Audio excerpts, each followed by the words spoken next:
పవిత్ర మీద వరుస విషాద ఛాయలు నెలకొంటున్నాయి.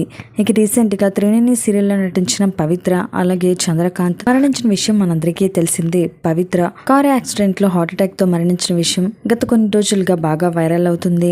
తిలోత్తమ క్యారెక్టర్లో పవిత్ర జయరాం తన అద్భుతమైన నటనతో ఎంతో మంది ఫ్యాన్స్ కూడా సంపాదించుకున్నారు. ఇప్పటికే చాలా మంది బుల్లితెర నటీనటులు అలాగే ఆడియన్స్ అందరూ కూడా పవిత్ర జయరాంని చాలా మిస్ అవుతున్నట్లుగా కూడా కామెంట్స్ పెడుతున్నారు.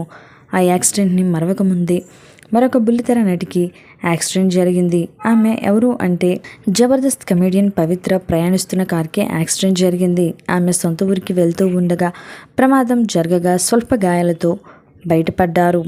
వేగంగా వెళ్తున్న కారు అదుపు తప్పి రోడ్డు పక్కనే ఉన్న పొదల్లోకి దూసుకువెళ్ళింది. కారు ముందు టైర్ ఊడిపోవడంతో పలు భాగాలు దెబ్బతిన్నాయి. ప్రమాదం జరిగిన తీరును గుర్తు చేసుకుంటూ ప్రాణాలతో బయటపడతాననే నమ్మకం కలగలేదని పవిత్ర ఒక ఎమోషనల్ వీడియోని షేర్ చేశారు. మరి ఈ వీడియో పట్ల మీ అభిప్రాయాన్ని తప్పకుండా కామెంట్స్ ద్వారా తెలియజేయండి. ఇలాంటి లేటెస్ట్ వీడియోస్ కోసం ఇప్పుడే మా ఛానల్ని తప్పకుండా సబ్స్క్రైబ్ చేసుకుని పక్కనే ఉన్న గంట సింబల్ని కూడా క్లిక్ చేసేయండి. Thanks for watching this video.